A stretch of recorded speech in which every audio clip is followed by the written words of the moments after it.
Okay. You're good. All right, it's 6:30. The meeting will come to order. Item 2 on our agenda is those present. All right, Liam, we got Liam Erickson, Andy Blanchard, Noah Nygren, Terry Toomey, Eric Quirk, and Jason Quirk on the committee. Item 3 on our agenda is approval of the minutes for September 9th of 2025. Do I get a motion to approve?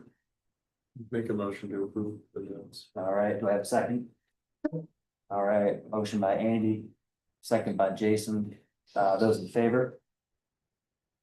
All right, Liam, if you're. Yeah. It's unanimous. Thank you. Of course. Item 4 on our agenda is Harbor Master's report. All right, good evening. I have a few items here. The conservation year is coming to a close, the end of October. Please make sure you get your conservation time to me or to the clerk's office prior to, the first week or by the first week in November, so we can make sure we can have the shellfish management report done for DMR for January. They can be dropped off in my office, or like I said, the clerk's office. If you participate in the survey, those have already been logged. I log those at the event, as well as crab kills, but you're more than welcome to put them on your crab kill sheets. The last survey of the conservation year is 10/29. That's done on the. That's going to be done on the bear with me 1 second. That's going to be done on the Nonsuch River. That's scheduled for 9:30 on the 29th. Nonsuch River. Right now, I have 2 people signed up for that event. If you want to sign up for it, please let me know. Okay, thank you, Darren. Nope, I got most of that. Sorry. Okay, Crab traps need to be removed and dried out. Obviously, I know there's a few people that I've issued town traps to. You are more than welcome to keep that town trap in your possession, but I would ask that it comes out of the coastal waters and makes its way to your residence. And then that way you have it for the next season. Last year I wrote a grant. We obtained some grant money for replace the Pine Point boat ramp floats. Those that I went in front of town council last week. They decided to match the money that we needed. It was a very, very light lift from the town. It's a replacement project of about $52,000. The town shares about $7,500. That money did not come out of taxpayer money. It kind of came out of working waterfront reserve account. So the Pine Point floats will hopefully be replaced in the spring of 2026. And then we will be looking at potentially hoping to replace the clay pits ramp floats in either 2026 or 2027, depending on when the Bureau of Parks and Land has the ability to do that.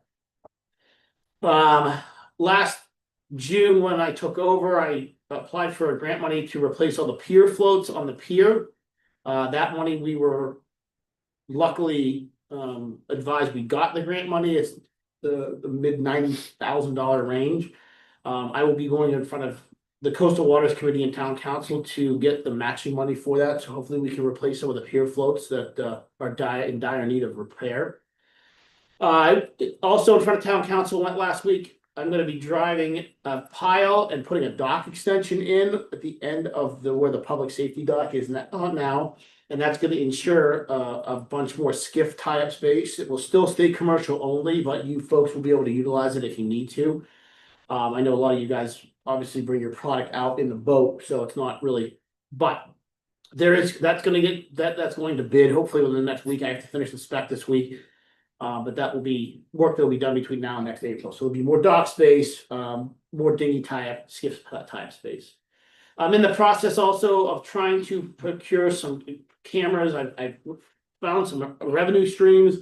I'm going to try to put a camera that is not connected to the town's network at the co-op. And if that works good, I potentially will put another camera at Ferry Beach, Clay Pits, and Seavy's Landing. And those cameras will be not on the town's network. And it will be able to have the accessibility of the commercial harvesters, whether it's shellfish diggers or commercial fishermen. Commercial fishermen, the way it will work is you'll be able to touch that app on your phone. You'll be able to own the camera for 30 seconds, spin it around, pan, tilt it, look at your boat if you're a mooring holder, and then it will release after 30 seconds. So same thing with you guys. If you want to see like, hey, is the tide all the way down at Seavy's Landing, you'll be able to pan, tilt, zoom. look around 30 seconds, the camera will release and go to the next person, so. It's kind of work in progress, I'm working on it, but that will hopefully be something that will be up and running, I'm hoping in the next 6 months. We'll set the committee will set a conservation year. We are gonna look at doing some more crab kills this coming year. That was very productive to move the year forward a few months, especially in April. It made a significant difference. I talked to a few of you guys and it made a huge difference. So that's all I got. All right, thank you, Darren. Item 5 on our agenda is council liaisons report. We have none present. So item 6 on our agenda is general public comment. However, this is just for general public comments, so if you wish to speak on the ordinance changes, I'll give you a chance to do a public comment for those agenda items. Are there any other general public comments? Okay. Well, then, item 7 on our agenda is old business. And the first is discussion and action on amendments to the ordinance. So this one is not for the residency. This is editorial changes. And I also added in that the surveys will be counted as time and a half, because this would incentivize more participation in the surveys. So if the survey projects are 4 hours, then you would be awarded 6 hours for doing the survey. And my hope would be that we could get some more participation. Other than that, it was editorials that the DMR requested. Darren, do you have any more introduction on that? No, Liam, what Noah basically stated is the changes that you see in red on the actual ordinance itself was more of verbiage changes to put everything in line so that it was per day, personal use, like we made it uniformly constructed through the ordinance. It's not, there's no big ordinance change in here. It was more of just some grammatical issues and make sure that we're using the proper terminology at the same through the ordinance. All the recommendations that came through were dealt with by DMR, and they had reviewed it. So, and the only other item that, like Noah stated, is the survey time was added into there. But if you guys decide you want to wait on survey time, you can accept the changes to the ordinance without that survey time if you want to have a discussion outside that prior to it going into ordinance. That's your call. Well, thank you, Darren. For this agenda item, I'm gonna open it up to public comment. I know I have some emails to read into the record. But first, if anybody would like to do a public comment, I suppose I'll open that up to you. Okay.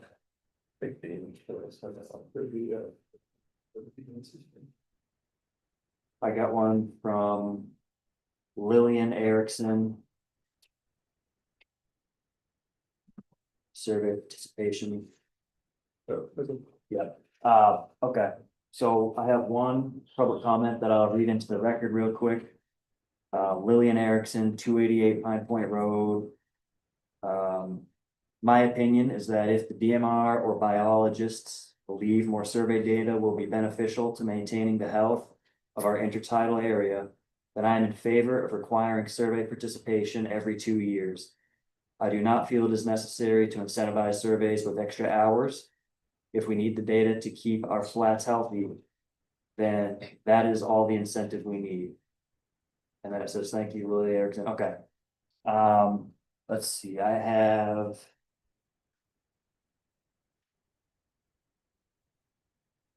Okay, I have a comment from Ed Obar, 12 Phillips Street. I fully support the proposed changes to the clam ordinance. Okay, that's it for this one.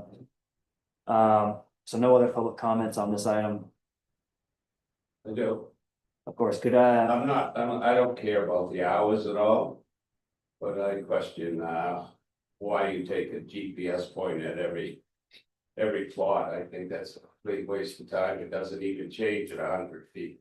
I don't know who's promoting that, but it doesn't make any sense to me. It's required by law by DMR, can't change it. Why by It's law? required by but it's required of how they want us to do it. They will not accept it without it, I've asked. Doesn't make any sense, because probably using the same point for 300 or 400 feet.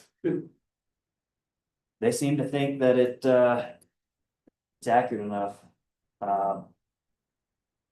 Okay, appreciate it. And could I have folks say their name and address, but, yes, go Cedar ahead. Ranges, 26 Old Blue Point Road, sorry. Thank you, yep, Greg Turner, 213 Pine Point Road. I can go along with the GPS, but only so far as to say, okay, people don't know where you are, you give them a GPS point, you're at the spit, you're at D usage, you're at Turner's Bar. That should be good. It is a waste of time, I've done it myself, I do 2-3 surveys a year. And sometimes they don't change, and when sometimes it does change, you say, Jesus, did I write the wrong number down? You go back and look at it. Sometimes it changes the wrong way, you phone. So somebody needs to sit down with these people and talk to them and explain to them what actually happens out there, and I'd be glad to do it if you could get me a meeting with them. No, I It's think just wasted, it adds one extra step to every survey, instead of doing it with 2 people comfortably, you gotta have 3. And you gotta have 1 person with no gloves on, so you get less plots. So to address the GPS issue, I've asked DMR multiple times about this, and they want the GPS for every position, so my solution to this problem is. We already have somebody writing the data down. My solution to this problem is I am working with the GIS manager here at Town Hall. To drive everything on an application of a phone, and it'll drop the GPS coordinates when you touch it, and you will never have to write them down again, but that's. I don't have to touch mine, I just look at it, but it doesn't always change in 100 feet like it's supposed to. This will change. If you You're walk talking 5 about feet. getting a whole different GPS. No, this is a completely different app. You will not write, you won't writing it down. It's gonna be dealt into larger drilled down number. So if we can just hold on that, let me work through that. I'm gonna try to have something for next survey season. What's wrong with printing out a picture of the map and sort of drawing it on? I mean, I'm sure tried that it's a too. bit rudimentary, but it seems better than what people are describing with GPS coordinates. that don't change. They want the survey sheet to show where exactly the spat was, and it does, and these guys are right, it doesn't change. The problem is, it only changes when you move, 30 feet, but we're gonna see if we can. Do something with the technology of we have to make this a little easier, so that we're not writing the same number 25 times. yeah. But yeah, appreciate that, Survey comment, Sorry. yes, yeah, Ed Blanchard on 46 Main Road. Yeah, I think if we need to do the surveys, then.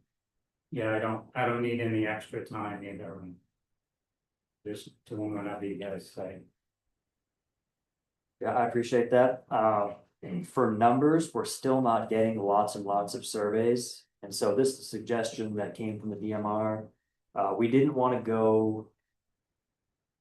Completely draconian and require everybody does a survey once every 2 years. That is something that we considered, but we're not there yet. So there's a next step. If we're not getting surveys, if we're making recommendations for licenses and the DMR is just saying no. More or less need more surveys. That was the reason, I guess, we're not getting. Many more surveys than a couple a year right now, but thankfully we do have the same group. I think Greg Turner goes out, we got Tara Toomey going out. We don't get lots of surveys, so that's where this originated from. Is there any other public comments? Okay. So what I'll do is. I will move to. Put on the floor. Proposed red line ordinance changes. Do I have a second? Wait, do we get to discuss it? At once it's on the floor, yep. Okay. So we have a second from Jason. Okay, so. We're now in discussion. Was there any discussion that folks wanted to add to this? I just wanted to add that, page 3, section 5. For the over 60 commercial bushel license, it was changed from, being allowed to take 1 bushel per, at each tide to 1 bushel per day. I haven't had a chance to talk to Graham, but I talked to Steve and he was kind of indifferent on it, but I don't know, I just don't think that, I mean, how many double tides are there per year? If they can get an extra 50 pounds here, an extra 50 pounds there, why are we trying to limit that? Wasn't us, it was the DMR. No, I know, but we're voting. Yeah, but if we say no, they're just gonna say no. Who's positive on that? They are the iron hammer. I don't think we're gonna move. Yeah, Understand your idea, though, that makes sense, I'm just saying. Was there any other discussion on this?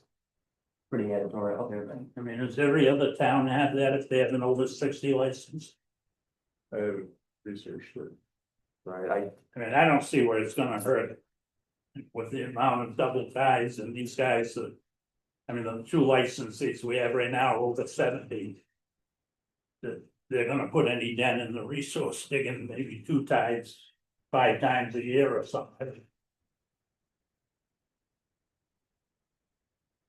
yeah, I mean, if the state is against it, It just seems strange to make that change without, like, if you hadn't pointed it out, Andy, I wouldn't have noticed. I thought it was just a spelling mistake. I mean, the rest of them are spelling mistakes. The only other one that seemed kind of weird was that if you look up the, Yeah, but I mean, why did they have to determine how it seems a bit I mean, it is nitpicky and unnecessary. their ordinance technically, but. it's, Says Scarborough right at the top of it. I think they compare it, I think the DMR compares it to the other towns. And so that's where some of these are coming from. The other one that seemed a little questionable, but I understood and I'm not sure if it's worthwhile to argue against it, but section P, the method of taking soft shell clams. They wanted pursuant to Title 12, Section 6623. I googled what Title 12, 6623 was.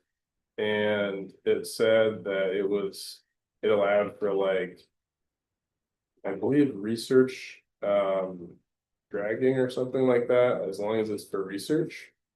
And I'd like to, trust the government that they're not gonna, mess anything up with their research dragging, but I don't know, I mean, if we had the option to not have that, then kind of seems. Yeah, Darren, do we have to do this? Title 12, 6623 it's the law hand implement only of harvesting of shellfish. Yeah, but there's more sections to it. There's hold on, I should have pulled it up there. I mean, I think as an advisory committee, we could say to strike this. The town attorney is going to have the final crack at it, so if we have to include it, then it would still be included. Town staff can do that. If you guys wanted to strike this. So essentially, it's hand implement only, artificial breathing device prohibited. Special license for dredging. The commissioner may issue a special license in accordance with the procedures set forth in another section. To operate a hydraulic or mechanical soft shell clam dredge for educational or scientific purposes. For use on the aquaculture lease site or for municipal transplanting projects. The dredge shall not be used for commercial soft shell clam harvesting except as authorized in the subsection. The dredge design and proposed operation shall be approved by the commissioner. The operation of the dredge shall not interfere with commercial digging and shall not be used for taking marine worms, lobsters, or other crustaceans. And the final section is department accepted.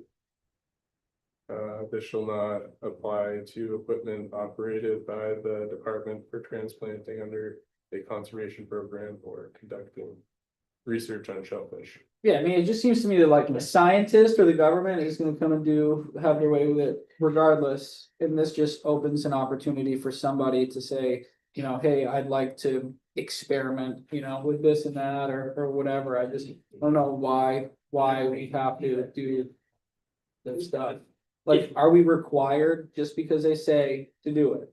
To do it? You're required to have the method of taking it in the ordinance. We did. And what you can do is instead of adopting Title 12, Section 6623, which is the entire 4 elements, you can adopt 6623, 1, 1A. 1 is hand implement only. 2, I'm sorry, 1A is no artificial breathing device is what it is. And you can omit 2 and 3 if that's what you want to do.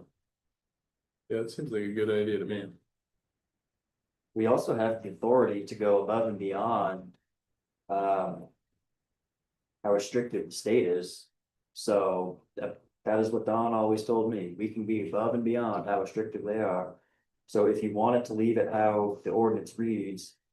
And say we can only use a handheld clam rake with a handle of no more than 18 inches. Meaning you can't use a shovel, spade, or pitchfork. We can, That's what it already said, that, right? we could, right, so we could leave it that way. They're taking that out, like, so we can. No, I get it, but Yeah. I mean, If that's your preference, or if everyone. Leave it like it was. You want to Yeah. like it was? Okay.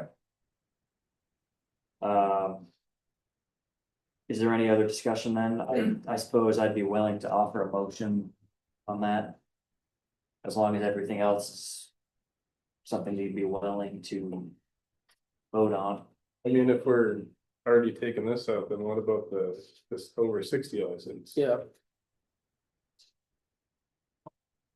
Cause I mean, like, is there some type of scientific reason for that? Is there a I mean, I guess I could I think it does. imagine a conservation reason, Yeah. but it seems pretty insignificant conservation reason to be. Being forced to change it. It's not like people here in the community. Said, hey, tighten this up. It's just, I didn't know it was on here. I looked at this ahead of time and I didn't even notice that, like fire. I just don't understand why it's necessary. Yep. Okay, anything else? Rest of it looks good. It's mostly just typos and adding that you can post on social media sites for the number of licenses and the procurement application. Okay, Like, make a recommendation now, applicable. yeah, The DMR notes under the method of harvest says Title 12, Section 6671 and Chapter 7 do not give municipal shellfish programs to create regulations around the method of harvest. This is set by state statute, Title 12, 6623, hand implement only. You can't set a regulation that is stricter than that, so this section either must be removed entirely or revised to simply say the only acceptable method of harvest shall be hand implement. So my recommendation would be to take the method of harvest and make it hand implement only.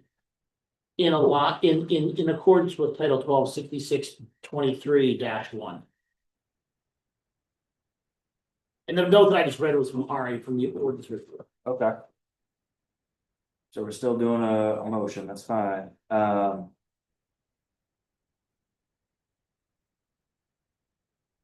right. So. I move to strike the red line under section 5. Alright, hold on.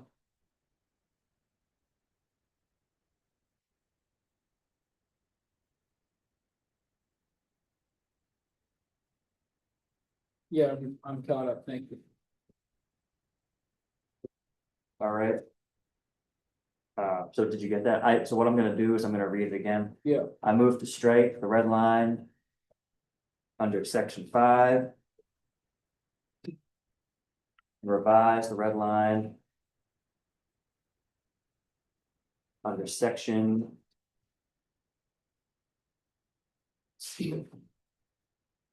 4. P.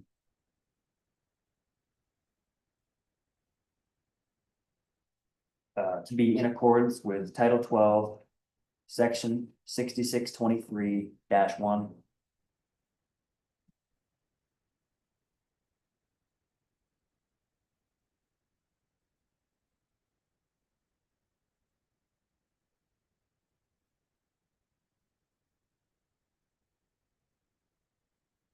Okay, do I have a second? Second by Jason. So those in favor? Yep. That's unanimous. So now, we're gonna have to vote on the main. Wait, hold on. Wait. Just document that as subsection 1. Revise section 4P quote to be in accordance with Title 12, 6623-1. Yep, just right, instead of dash, put subsection 1, so I know when I read the minutes. Subsection. Yep, Got it. thank you. Okay. We will now vote on the main motion as amended, I believe. So. Those in favor? Oh, well, so we're not doing anything about we're not making a suggestion about the like senior bushel license. We did. Oh, Was that the, that's Title- not, I didn't type, what's that, the section 5? yeah, section 5? Yep. Okay, all right. Okay. So those in favor as amended? Yeah, Okay, it's unanimous. Sweet, okay. The next item under old business is discussion and action on proposed changes to residency. Aaron, could you introduce this? You want me to introduce it? Or I'll start and then if you want to add. Sure. Okay. This is a ordinance change which originated from our observations in other towns. It would be to allow Scarborough residents who have been a resident of Scarborough for 10 or more years, a commercial license holder in the town of Scarborough for 5 or more years, consecutive years, to convert their license to a non-resident license. Was there any other? And then it'd allow them to also convert back to a resident license. Yes, And once their license, once they either give up their license or, or they lose their license in whatever ways, it'll revert back to a resident license. yes, thank you. Anything else to add? No, that's good. That's good, okay. So now what I'll do is I'm gonna open it up to public comment. Are there any members of the public who would like to do a public comment? yeah, but before people go, I'm typing this out, so just, don't go so fast. Thank you. I don't know if you have to record. Well, I'm gonna everything. record the gist of it. The gist, speak. yeah, okay. And please remember to state your name and address. Thank you. Anyone want to speak to this? Greg? Yeah, Greg Turner, 213 Pine Point Road.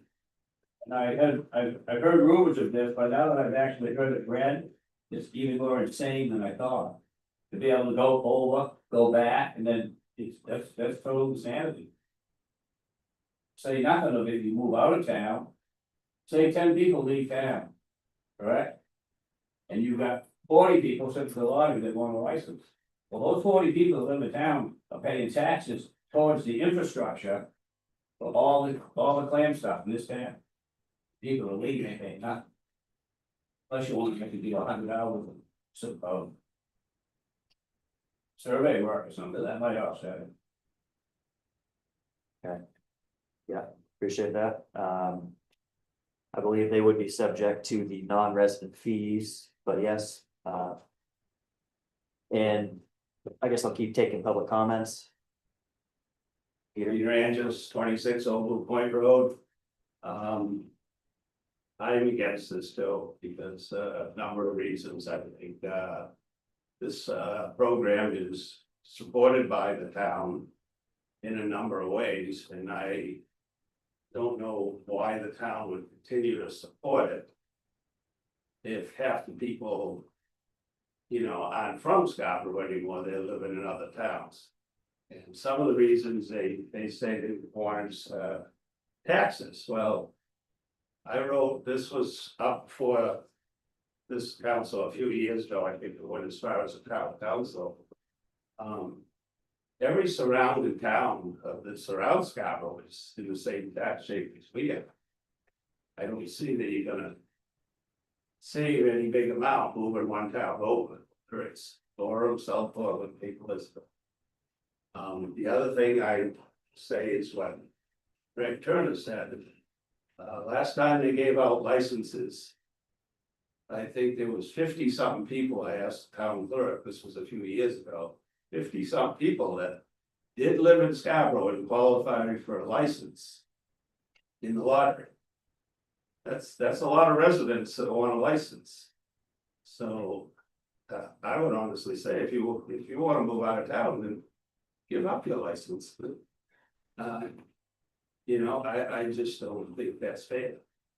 And some people will say they don't see how the town supports it. Well, one of them said right there, that's thousands of dollars, not even counting what you budgeted in this. Town supports this program very well, and I just don't know why they would support it. The other thing I will say is I've heard people say about lostmen, you know, that they get their license different, they can do everything, but it's not the same thing, because all the clams are dug in the town of Scarborough. You got lobstermen go out of Potty Point, they go around the corner, they're in Saco, that's Saco, it's Saco Bay we're part of. Probably 40% of the lobsters are caught in Saco, not Scarborough, even though you're from Potty Point. People don't realize that, the islands are in Saco. This fishery is totally contained in Scarborough, and I think it ought to stay that way. So I have. Okay, thank you. Chuck? Yeah, Chuck Manus, 46A, Adelaide, Orchard Beach. I agree with both of these guys. It's funny because a lot of guys, well, I shouldn't say a lot, a few guys, they actually want to make this move, actually own houses right here in Scarborough. So they already proved that the homes in Scarborough are very affordable compared to all the other towns nearby. So the guys that I've talked to in the past that wanted this change actually own houses right here. So what they're actually saying is kind of contradicts what they're doing. The other thing is, I always thought, because I used to come here a lot back when Peter was chairman, Joe John Lyons and everything, and they're always, the way they always represented it was across the board, resident, non-resident. And I noticed by sitting here, you guys haven't said one thing what a non-resident can do. You got two of them right here. Are we allowed to, because you don't have it written up anymore. There's, I'll do it. You should be able to switch, you'd be ready. We should be able to switch, come back into town of Scarborough. Joe's from here, I'm from here. I mean, I'm not gonna, I'm just saying that. there's a couple different variations of the, Well, Andy, I'm right now, I'm going by what we're all been listening. And I heard nothing about a non-resident being able to do such a thing.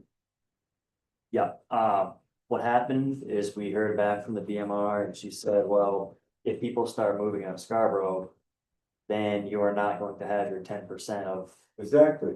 the licenses anymore, because as soon as someone moves out of Scarborough, we have less than 10%, which, no, it's if they move into Scarborough. If they move into Scarborough, we have less than 10%. yeah, less than move. Yeah, because Yeah. if you got 10 guys moving out and only one decides to move back, you still So the 10% requirements, what would cause that to not work? for the non-resident. See, that's not, again, I'm not planning on making this move, and I'm sure Joe's not.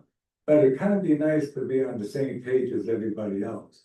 Now, I'll ask you, you seem like an honest guy. Do you actually think it's fair to do what you guys are attempting to do but not give the non-resident a fair chance to handshake it. I think it should totally go both ways. If, yeah, Yeah, the first time yeah. go, Yeah, okay. absolutely. I think you should be able to leave Scarborough, come to Scarborough. I do, I would say with Mr. Turner, I think that it would be a bit much to, in regards to going back and forth. That seems a little bit silly. I would think, I mean, at the very least, like maybe, if not, that's it forever. You get one change at the very least, just another 10 years and 5 more years having a clam license to switch back, I guess. But I absolutely think that this opportunity should be afforded to non-residents, and I think that it was a mistake or whatever the government said not adding. There was a couple different. Hey, guys, this is, the way this works is public comments that are directed to the chair, and then I shall respond. I know it can be tempting to discuss, Right. but we're supposed to be hearing from these guys, right? So keep going. Okay. So basically, yeah, so that right there alone should just kind of wash everything, because it's not being fair to everyone. But on that note, I think these guys really hit it big time. You got 50 people showing up for a lottery for a resident license, and say, right, 10 of them move out. That's 10 less chance that those 50 guys that actually pay taxes in this town don't have a chance. Cause you guys just took, by saying if it passes, you guys are taking that opportunity away from them, and that's not fair. I mean, if you really, I mean, when these people, like few people up on this in front of me, all bought new homes, they're paying property taxes and everything, right here. When you move out, those 10 or 5 people, whatever plan on doing whatever, are not gonna be paying property taxes, you're not gonna be stopping at the local gas, the local store for coffee and all that's gonna be put in the other town. So, with these two, say I'm spot on with these guys, and I don't think it should be nice. Okay, thank you. Peter. I wanna make one more comment.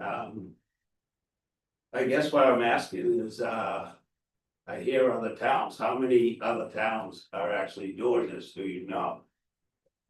And I guess the other question is why do we have to do it just because other towns are doing it? I don't see the reason. There's 2 other I towns. mean, there was a number of years, this was voted as the #1 town in the state for clear management. So there's, And it wasn't because we followed everybody else. We were the very first to have conservation hours. so there's 2 other towns that have implemented this, both with similar rental and housing markets to us, where they're on the coast and they're very desirable to a lot of out of state people that are looking to move in, Harpswell and Freeport. And they implemented it 2 years ago. And so far there hasn't been a mass exodus of people like has been proposed. There was 2 people that moved out of Harpswell, and then Freeport, 2 moved out and 1 moved back. So it's only helped the people that it needed to help. It hasn't caused everyone to leave town. I don't necessarily see how it's helped, but that's a different point of view, that's all. Greg. But it could lead to a lot of people leaving town. And my other question is, non-residents, you have to give up 10%. If you have 20 regular, I said, if you have 2 non-residents, ones, that what you were just talking about a few minutes ago. So if 5 people leave, they convert theirs. And non-residents, you're way over the 10%, you ain't gotta worry about that. It's a 10%. Yeah, minimum. It's It not was 10%. coming the other way. I just, Joe. Yeah, okay, Joe Delano, 223 Flying Plain Road report, and I don't wanna be redundant to what everybody else said, but I took down just a few notes here. Right now, I'm gonna guess there's 36 licenses out there, and there's only 5 of them. Of people that do not live, that do not own a house, so it just seems like you're trying to. Placate to those people, if I could say it that way. We know that in the last year or 2, we've had 4 residents in town here purchase a home. So, cause I know when I hear, everybody's complaining about the price. The price is in, Cumberland County, median price is $616,000, and Scarborough is just a little above that, What was it? so. 660. Uh, 660 is the, 616. 660. 660, yeah.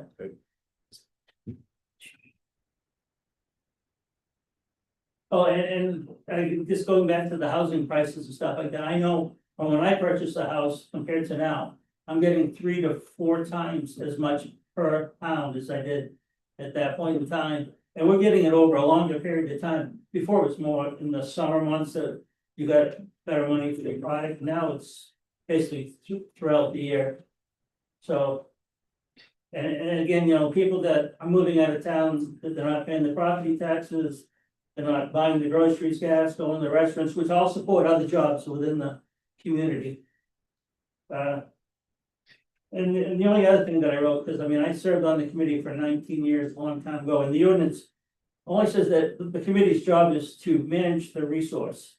It says nothing about housing or anything like that. Thank you. Appreciate that. Okay, yep. When we were looking for a house, we bought a house recently, we have a Well, five. say name and address. Rebecca and Maple. We bought a house recently, our mortgage is probably $3,600, I know for sure, we spend over $4,200 a month on housing expense. If we were to look at an apartment, it'd be over $2,500 a month before utilities in this town, which I understand doesn't resonate with a lot of you who haven't had that experience, and I'm glad that you didn't have that experience. However, we were able to buy a house, and I think we're not the only ones, because we bought a 5-bedroom house that we leased all the other bedrooms in. Unfortunately, if we would like to start a family, you can't do that with 4 roommates. You really can't. You can try, maybe, I don't know, newborns, 4 roommates, give it a go. But I don't see it being very productive. Meanwhile, in neighboring Saco, we could buy a duplex for very similar money. We could live in that with our family. I could move my parents in and have help during that newborn phase, which would be fabulous. I also think there are a lot of folks who are getting older in this fishery. And it would be great, I would imagine, to be able to buy a retirement home and fix it up while you still can. Without being forced to give up your entire livelihood on a dime in order to do that. I don't think that this is about any one thing in particular. There's a lot of factors that are coming together right now to make it very difficult to survive and thrive, particularly to thrive for both young people and older folks. And we can definitely disregard both the young and the old. We can just totally abandon them. I just don't think that that is in line with the strong community that Scarborough, I hope, has. I understand that there's a lot of temptation to say, well, there's 50 licenses or people trying to apply, and I totally understand what you're saying there, that first and foremost, every individual is replaceable. And I just truly hope that that's not the community that we're building here. And I hope that you consider giving some grace and some flexibility to your neighbors to let them go through challenging transitions in life without prioritizing first and foremost what zip code they happen to live in that particular year. I truly, truly hope that that's not the most important thing you think of in a person. All right, thank you. Ed Blanchard, 146 Main Road. So when this first came about a couple of years ago, when it was brought up, I thought, boy, that'd be awesome to be able to move out of town after all these years of staying here just so that you could do the same job. And I still feel the same way. I think it would be awesome to be able to live someplace else. Even though I realized it when I got my license, I had to live here. I realized that then, I realize that now. So that hasn't changed. But when you say one town over, I kind of do agree with that one town over. The rents, and it's all based towards other people, the rents are similar in price. But if you go 2 towns over, you know, like to Hollis or Buxton or Cornish or Sebago, well, the price isn't even close to the same, it's substantially less. It's substantially less to be able to own a house. Now, people are saying that certain people have bought a house recently that have land licenses in town. Yeah, you have, somehow you're gonna have to come up with $616,000, the down payment or whatever, and it's supposed to be what, 25% of your salary, so what's that work out to? $4,000 a month, I mean, you gotta be making at least $150, you know, or even, I think it's more than that. Yeah, they'll be realistic. I do think that you spend the money where you work. Typically, I think the money gets spent here anyways, but I might move out of town if it's too fast. But that's all I'm saying, so I would be in favor. Thank you. Chuck? Yes, one more thing. It's funny because last couple of years I've been hearing about how lucky Chucky is living out of town, how much he's got it made and all that. I'm gonna tell you something, my first 5 to 10 years in this business was hell. I couldn't afford a house. Rent and I had a Freeport license, I couldn't afford a house. Rent was sky high in Freeport. So what did I do? Bought a mobile home. I didn't want it, but that's what I had to do. And then from there, when I decided to leave the town of Freeport, I ended up buying a house in the town of Orchard. Could I go out and buy that $400,000 home? No. So what did I do? I bought a fixer-upper. I'm actually still working on it, but a fixer-upper. And it's funny because the way I look at clammers today, if anybody's got it made, we all do in this room. Because we don't get red tide like we used to. We used to have to worry about red tide every friggin' summer. Right, but no, we used to get it every summer. Scarborough used to get shut down a lot. We used to get pennies for bushels of clams. So no, I never had it made my first 5 to 10 years. I did a shitload of double ties. Anybody that knows me, full time, 7 days a week, every double I could do. I did what I had to do. So maybe this younger generation that's out here ought to stuff it up and start going to work. Because if you can't afford a good paycheck, and understand, claiming is going down, I understand big time this year. But when it comes back, when we just got done a good 10-year run, there's no reason why any clam digger in this town can't make a good paycheck. The only reason why he's not is because he's not showing up on time, showing up at low tide, whatever. You gotta want, if you want that house that you're talking about, you gotta work for it. That's the bottom line. So nothing was handed to me and I'm getting tired of hearing all that. Chucky's got had it made. That's BS. If you got a lead on that cheap mobile home, I'd take you up on that in Scarborough. I have no idea, Andy, what's going on. No, and do we have time for double comments? We have We're gonna do, 11 minutes and several people who haven't spoken. So thank you for listening. yeah, I'm not gonna end it at exactly 7. No, I understand that, but I mean, I'll take a few more. Was there Karen Shoup and Sue Clough online? They wanna do a public comment? Karen might just be observed. Maybe she wants to talk. Karen has her hand raised. Yeah, call on her. All right, Karen, you're up.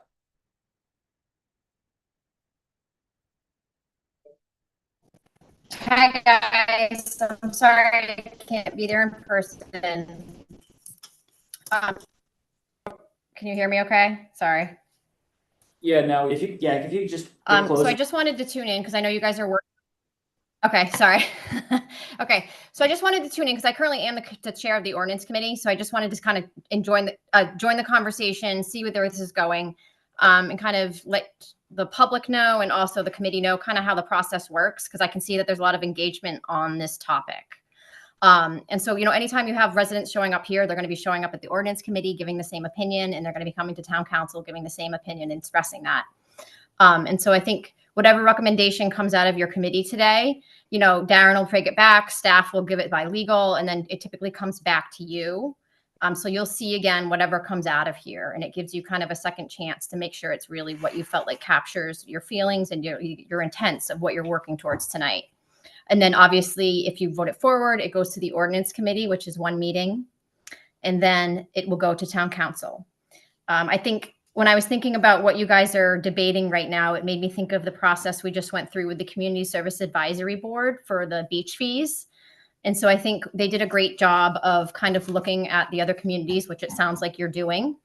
And so, I mean, first they identified why they were doing this. So I think I heard in your meeting tonight specifically that you had some residents that were looking to pursue this, and so I think that's great. We represent the residents of Scarborough, so it's always going to be our priority is how do the residents of Scarborough feel and how will this impact the residents of Scarborough. I think it's really important to look at the other towns around you, see what they're doing, how it's working, if it's not working. Also, I think some of the towns you referenced tonight, just the demographics can be very different. So Scarborough, I think as a town councilor, as we continue to grow and expand at such a rapid pace, I think there is some want around us to be able to preserve stuff for our residents. And that was what happened with our beach fees is we were getting direct feedback from residents who were saying, I'm showing up to the beach and I can't find a parking spot. And we were like, oh, wow. So what did we do? We looked at our neighbors and we said, well, everyone's coming here because our fee is so low. And we are going to restrict non-resident beach passes. And I will say that we had less visits this year, but we made more money. And we just had that presented to us last week.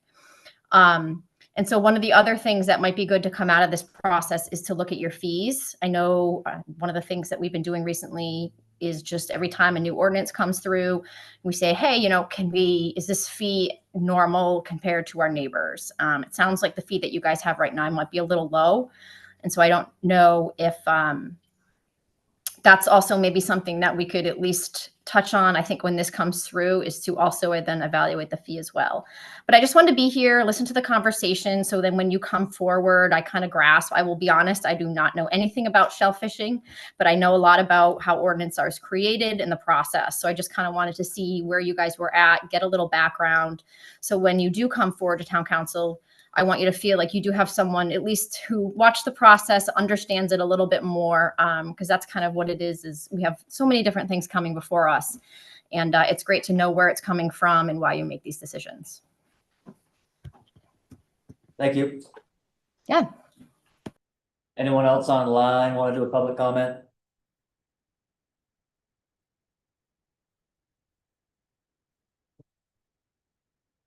Okay. I will now read some emails into the record and then we will get it on the floor. I have the other half, so Lily Erickson again, 288 Pine Point Road. I am in favor of the proposal to allow resident commercial shellfish license holders to move out of Scarborough after being a Scarborough resident for at least X years and holding a commercial license, including student commercial licenses for at least X years. I think that after being a resident for 5 to 10 years and holding a license for 3 to 5 years would be a good range. I believe that by making this change, the town of Scarborough can significantly support current and future license holders who are passionate about clamming and committed to preserving our natural resources. This adjustment will help to protect Scarborough clammers from being forced out of the clamming community due to raising cost of living.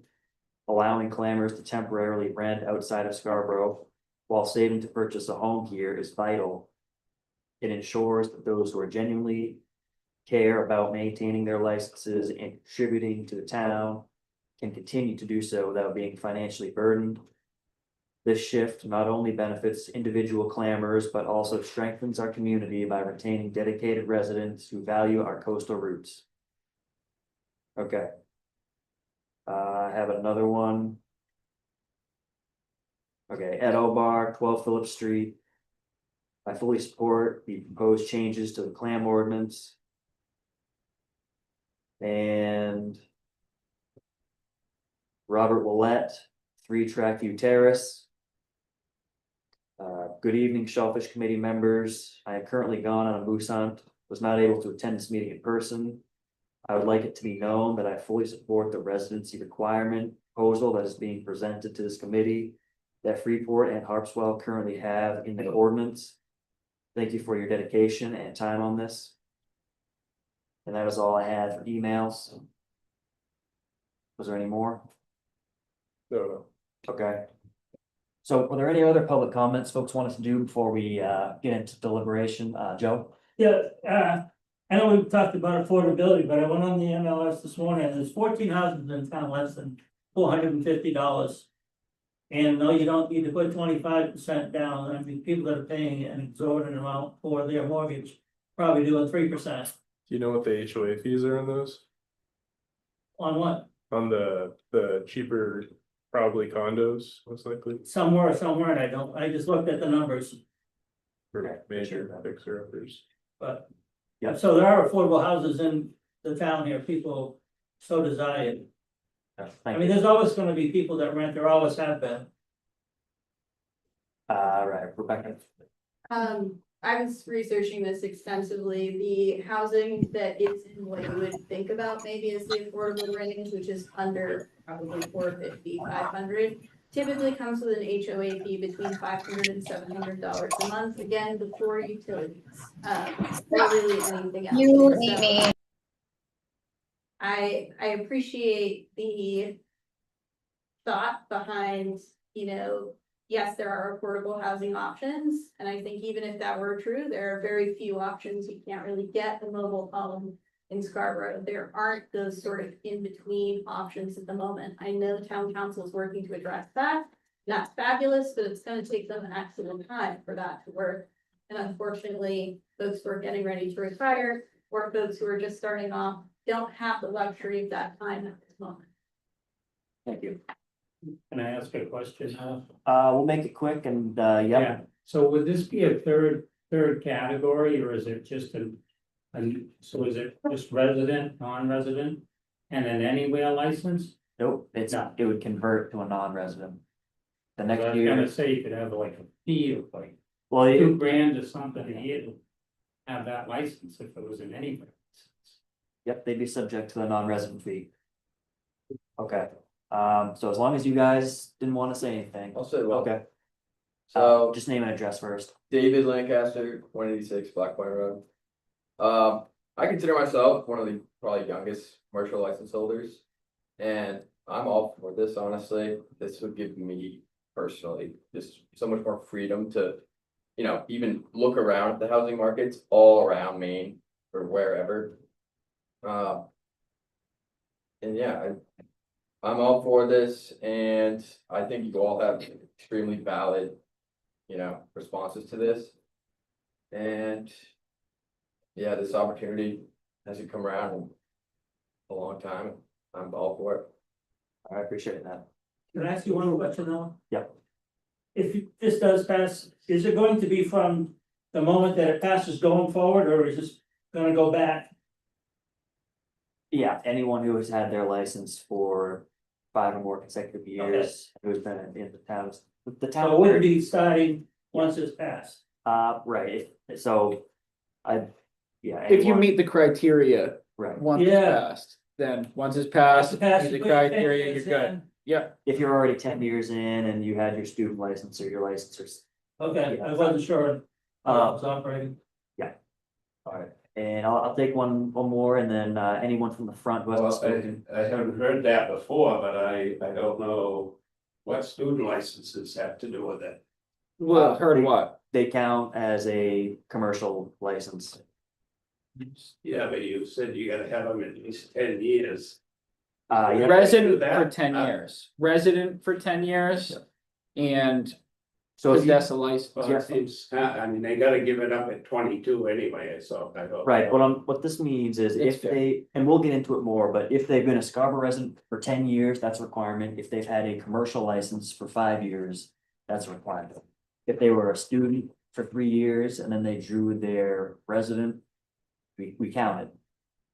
Okay, I just, it doesn't give it You up got at it. 22 anyway, that's all I'm saying. Just real quick, so. If you're doing that for the students, so say. You had a lottery and somebody wants a resident license and he's lived in this town for 20 years. That means he can automatically move out the following year. Nope, he has to have his license for 5 years. What about the student? The student would have acquired 3 years being a student, and then if they won a residential. Like adult license, they would have to remain for 2 more years, totaling 5 years of consecutive commercial license. I think that's where the student part comes in. Yeah. Just like That's for not me, how for I just example, heard it, but yeah, It like doesn't, it doesn't matter how long you're. That makes more sense. Yeah. Thank you. yeah, it makes more sense. There's no way you could have a student license for 5 years? there is. You can. Oh, yeah. Yeah. But just hypothetically, that if you were to be awarded the next license, I'm going back to Chuck's point, if you had a student license for 5 years, you can leave as soon as. Yeah. yes, but that wouldn't change the amount, the age parameters of your student I'm license. just getting confused because. I mean, you've always said 3 years. That was an example. It You know, there's a lot of doesn't, people that have a lot of claims and they was in school more than 3 years. yeah, it doesn't matter which, if you have a student license or a commercial license. But, so the student license would count if you had that for 5 or 6 years and you. Yeah, Yep, that time would count. That's all I need to know. You know, Yep. it's funny. You have to be 18, I don't think so. so you could get a student license at 12. And at 17, you could switch it to a house. Yeah, but I mean, you'd have to have a guardian move with you, I suppose. Probably would be somebody that might want to. I think I. Sure. And that could happen, I guess. Alright, this is not, Gotta move on. guys, we gotta move on here. Go for a comment. So I appreciate the public comments, I will, now make a motion here to get this on the floor. Do I have a second? Yeah, Thank you, Liam. We're now in discussion. Does anyone have discussion they'd like to add to this? I've got, so in regards to, back to Chuck's point of non-residents not being able to move into the town, that's actually been something that we've discussed, and there's a couple different variations of this change. They both say essentially the same thing, but there's been debates with DMR as to how it should be worded. One version allows for residents to convert to non-residents, and non-resident, and any non-resident to convert to resident. But it doesn't account for, as Noah was saying, if no residents moved out, but one non-resident moved over, then that would throw out the 10%. And then the other variation is the one here, where only non-residents who have already converted can convert back. However, the DMR we're unsure at the moment if they consider that discriminatory to non-residents, as you've discussed. That's something that we have to hash out. If this gets approved, then something that we'll discuss in the future. At the moment, we're just approving whether or not the, Well, here, what we're doing is we are gonna be. Yeah, we're just an advisory committee, so the town attorney would draft the official language. I believe Darren would come back to the Shellfish Committee before it goes to ordinance. And they would have a chance to make sure that we can even do that. As far as, well, do you have anything more? I was just gonna say, we're gonna we will finalize we'll have another chance to finalize the exact wording depending on what comes out of that. But that seems like a good suggestion from you guys, that we should allow non-residents to residents. I think it's a good idea myself, just because you don't want to prevent people from moving to town. All right, yeah, I'm gonna ask for people to provide their feedback right now, if you could. What are your thoughts on the residency change, if you have any? I'd go. Oh, yeah, for sure. Yeah, so I've been clamming for more of my life at this point than I haven't been. It's my favorite thing. The the actual financial part of it has been relatively towards like, I guess, maybe the bottom of the list. It's been a real privilege to be able to work with my dad, my sister, my cousins, my both of my brothers at varying times in a student capacity.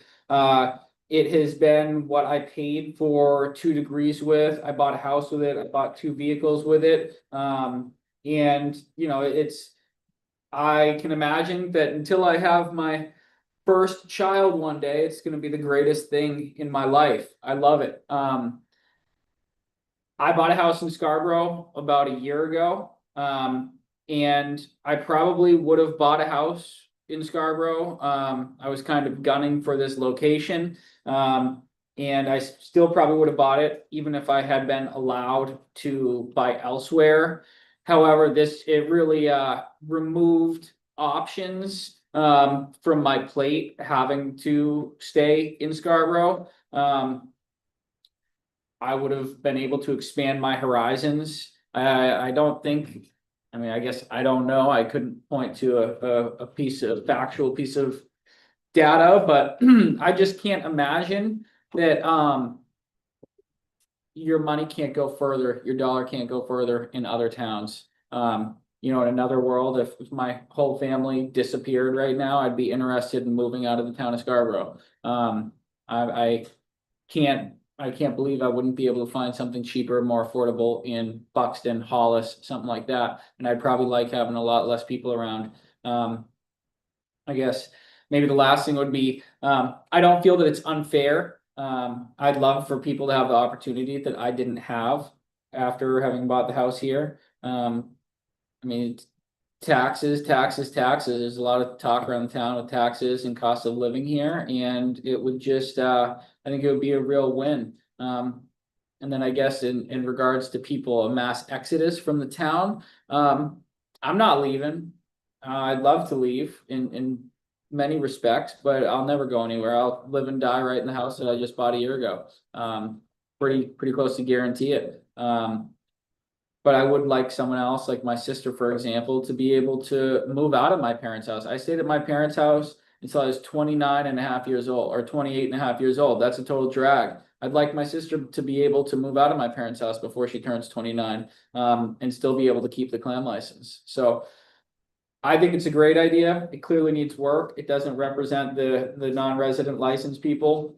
But the days of buying a house, my house, you could have bought it for $70,000 when the last owner bought it, and that is not what I paid for it now. So the idea that the prices are even in the same ocean, let alone the same boat, is outlandish and a bit out of touch with the times. Thank you. All right. Anything else, folks? Yeah, well, Yeah. so I spend $2,400 in rent right down here before utilities. It's just a lot, yeah, but I have a few jobs to make it meet, maybe claims not my own thing.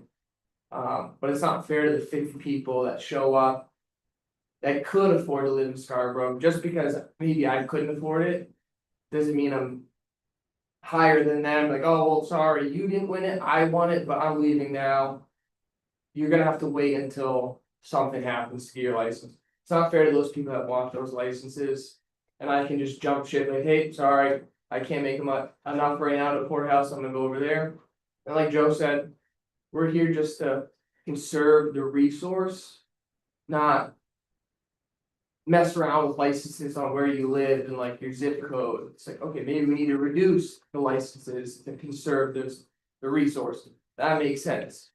Not just playing around with your zip code and this and that. So I think we're here just to keep the resource alive and it's sustainable, and that's really the only thing we should be worrying about.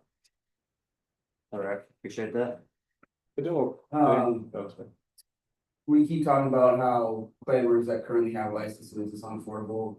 So they want to move out, but I've talked to many people who apply every single year about this ordinance change, and they were outraged, like, oh, so you got your license, now you're gonna leave, but I'm paying taxes here, and I'm still trying to get the license. So the thing about, right now, just the people that have the license currently, but like everybody's saying, there's 50 people every year trying to get a license, I just don't think it's right. Derek, Well, I think this is a tough decision because most of my friends out there in the audience, I think they're against us.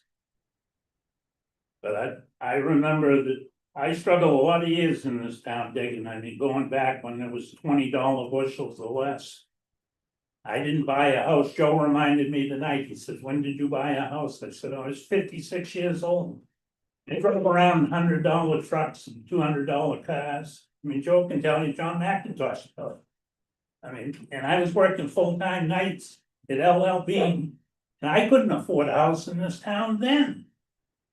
But then I had a couple lucky breaks. My mother passed away and left me enough money so that I could get a down payment for a house on Gorham Road. Joe called me up Saturday night, says, "A great house up in Gorham Road. Let's go look at it, you know?" But I've been buying plants several years here. Not mentioning any names or anything. Some of the money that's being generated paid out every week to claim diggers. I think they could afford a good mortgage here if they manage their money and they got discipline to go the tides. Yeah. You don't go down at half tide and make a day's pay. You know, we used to go what we call grass to grass. You know, I mean. You know, I mean, a lot of people out there have paid the dues here. And some of the people that are digging now, I mean, more power to them. I think they're great. There's a lot of great young diggers here and I hope they all succeed and live in this town. I've lived here since I was 6 years old, grew up on Pine Point Beach. I mean, Scaborough's my hometown. I go to Hawaii in the winter now, but I still want to come back here. Their players in Hawaii. So. Yeah, I haven't discussed that whether they switched the license over there. But I mean, I guess a lot of things still to work out in this, so I'm not. You know. I'm not quite sure which way I'll go yet. yeah. I'll go last, I have a go. oh, go ahead.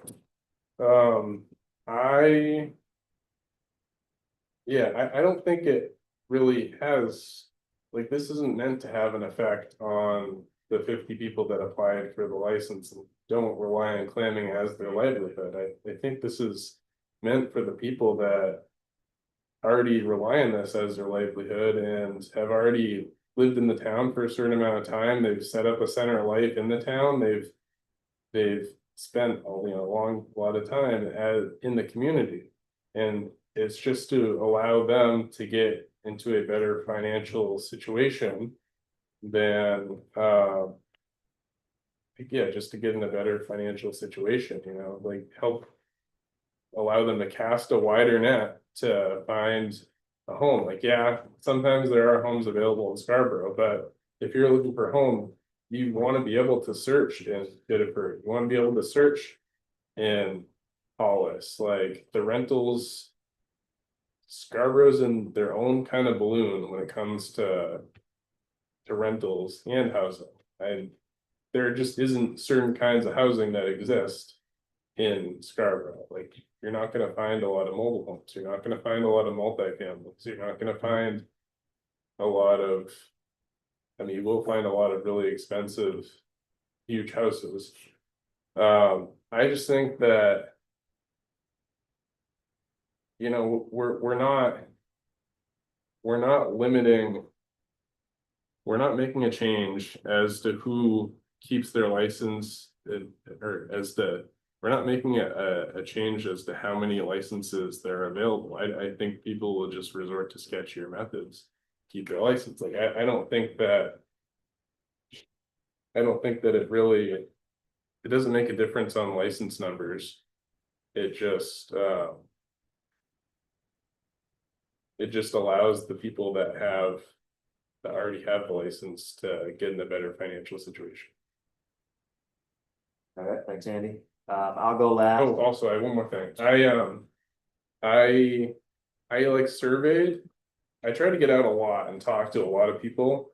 Over the course of the past month, I talked to Over half, I was pretty busy, sorry, I haven't been getting out to the tide as early as you guys have liked, as you brought up on a couple occasions, I've been going to school 4 days a week. I didn't say any names, Yeah, I know, but I mean, no name. that's pretty obvious. But I've been going to school 4 days a week, and when I've gotten the chance to talk to people, I've given up a couple tides, which is arguably pretty dumb of me, but I've given up a couple tides just to talk to people and try to get their opinion. And it's, it's not an official survey, but when you factor in the people who have given their opinions here today that I didn't get a chance to talk to, the total tally for that came out to 13 people being for this, one person not being indifferent on it, and 7 people being opposed to it. So I know that's not the entire sample size of the clamming community, but it's, a good 2/3 of them. All right, appreciate that. Where I'm at on this is, I started off in 2014. Drew a student license. We drove back down the road from UMaine in 2014 just to apply. Stayed the night at my parents' house, and me and a couple other guys put our names in, and I was a student clammer. Anyway, I had that through college. Lost my license at 23 after graduation. And then redrew a resident commercial license.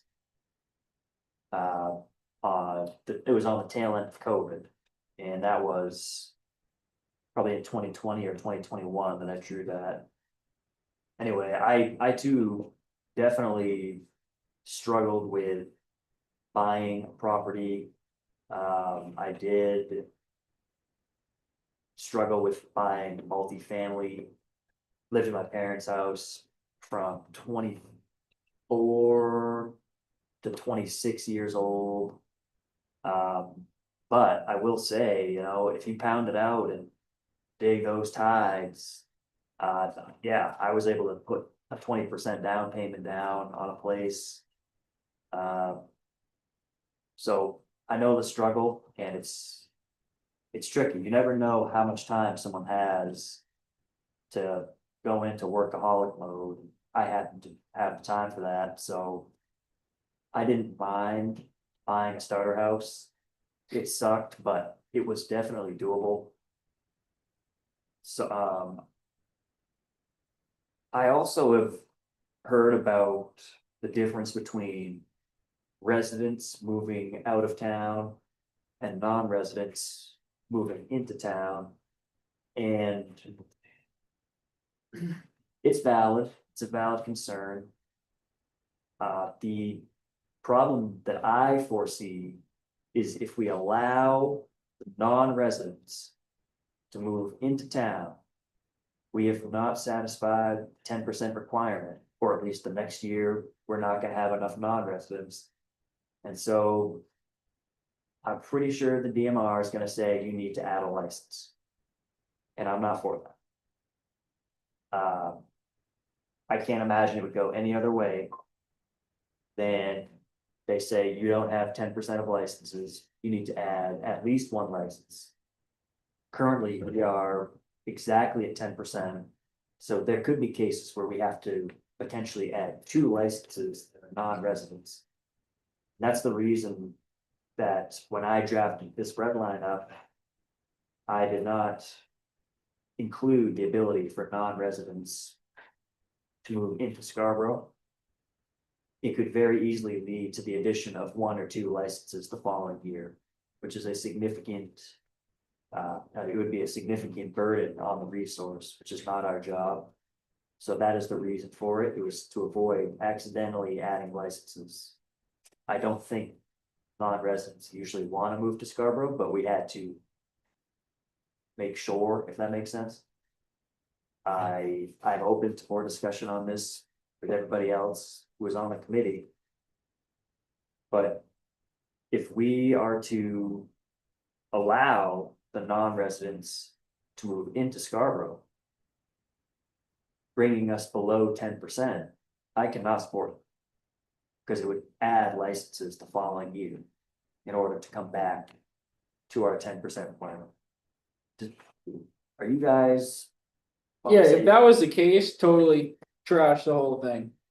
Yeah, What does that mean? I mean, I think it's all if that stuff. happened, I would no longer agree. The point that you're introducing would override any interest I had in other people being able to move out of town. I think that will be discussed and like we need to figure that out with the legal department and whatnot. Yeah, I think that's all stuff that this makes sense, but like. I don't it's think, something- if we allow them to come in, we're not gonna have 10% of. No, I know, I'm just saying, like, I think that the wording to this should be hashed out at a later time. I think that my understanding of what we're approving is that if residents can move out of town and after X amount of time, like more or less the thing that Darren sent out an email. That's my understanding of it. But I don't know, I think it. This is only a change for the residents to move out of Scarborough. So just to clarify, what's if the vote this evening would be for or against discussing it again later here? We're or- passing this to allow the town attorney to draft the official language for the red line. And then what? What's the next step after that? So we say, It can come back, no, it's done. Yes, it goes to the town attorney, and then what? and then it can come back, final approval, then To it goes us. to ordinance committee. And then it goes to the town council. I believe the state has to approve as well. So I mean, it could be discussed and refined to change, If like the the state says, if the parameters or- state, yeah, if the state says that we have to allow the non-residents to move into Scarborough. Then we will, I suppose, have to vote on it, and I'm certainly not gonna be voting yes if we have to do that. Because we would risk adding a license. Yeah, I thought adding a license was based on the resources here, not what each individual committee member comes up with, whether he wants licenses. So, but if we don't have 10%, then. no, I understand that, but I mean. If the resource showed that, it's phenomenal clamming out there. And you could more than add 1 or 2 diggers, and now you get the 10% covered. It's just that it doesn't always show that. in the No, surveys. So if we had a potential down couple of years, many would say like the next coming years maybe. Then. We would have to still say we're adding a license. I Right, will say, in all fairness. I know we get a plan proposals for every scenario, but. BS aside, you two aren't gonna move, I don't think, like, maybe you will, but I just like. It's irrelevant. That's irrelevant. Andy, It's we are not irrelevant. supposed to say this type of It thing. is totally irrelevant. It's inappropriate. We're not supposed to say this. I grew up on the Blue Point. You can't entertain this. High Point, Blue Point. I grew up on a 10 foot. Go ahead, I'm just going to check the. Well, no, so there's no way in heck, Andy, that you can assume that, because No, I know you if you can't, guys but can actually. Guys, We shouldn't have that. Guys, we can't be, we No, can't be, let me answer that. If you can approve whatever's going on right there, then I should be able to. If I decide to move back to my hometown, I should be able to. Simple as that. yeah, guys, I really can't be opening this up to public comments, since we Well, it can't. should be for non-resident at the same time, so I think you guys are just like totally wasting your time. No, You guys are right now about. Yeah, all right, He closed the public comment, that's what he said. yeah, that's what I'm saying. I just have one comment. So Darren, what's that? So I'm just reading the emails from DMR and because. When the committee brought this to me, I ran it through DMR with some other ordinance revisions, minor stuff, just semantics. But I went back as you guys were discussing, it says this will affect the ratio. So it will 100% affect the ratio. If you end up having people move out of town or vice versa, and affects the ratio, you will have to add licenses. If no one moves out of If you town, do not have, it doesn't matter, if you do not have enough non-residents, you will have to add licenses. I also think, and I'm not supposed to comment where people live, but there's probably at least a couple that would probably move. Just saying. Sure. Handfuls. Okay. So can I ask one question? People move, then you get. Do you 10 know 10 what the people. other two towns did with this situation with the non-residents? Wait, sorry, what was the I do question? not know, I do not know what they did, regarding the non-resident 10%. So Freeport has it so that, there's one of each, Freeport has it so that. Non-residents can convert to residents, and Harpswell doesn't, I believe, at my understanding. One town has it, the other one doesn't. Yeah, And thank you. and so far, knock on wood, it hasn't been a problem for them. I understand where it could be a problem, but,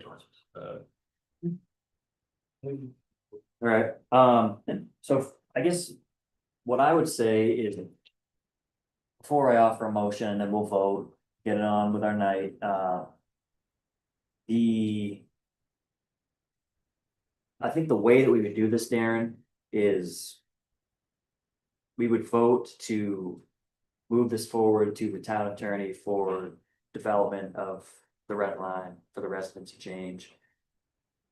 And it would be, as I've written, where residents can move out of town with and they reserve the right to move back. But that's it. Yeah, motion to do a vote. Just say so move, please. Okay. So moved. Do I have a second? oh, sorry. All right, second by Jason. Those in favor? All right, so we have 3 in favor, 3 opposed. And just so you know, that means the motion has failed. So it has not passed. Thank you. Item Hold on, 8. hold on. He's just taking notes. Oh, I got you. It was you, me. Yeah, yeah, thank you. Okay. Item 8, new business. There's none at this time. Item 9. Set the next agenda. And do we have any items folks want to discuss for the next meeting? Okay, nothing so far. Item 10 is adjournment. Do I have a motion to adjourn? I'll make a motion to adjourn. Okay, motion by Terry. Do I have a second? Jason has seconded. Those in favor? Yeah, I'm voting.